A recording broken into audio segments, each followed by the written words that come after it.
மாலை நேரத்து மயக்கம்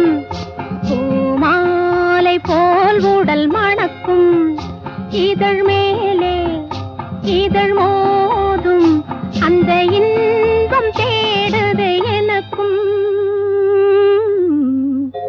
இது மாலை நேரத்து மயக்கம்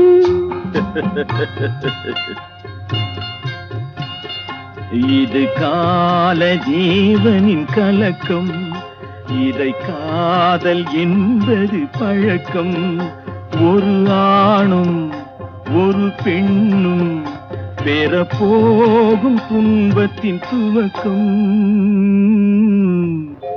இது கால ஜீவனின் கலக்கம்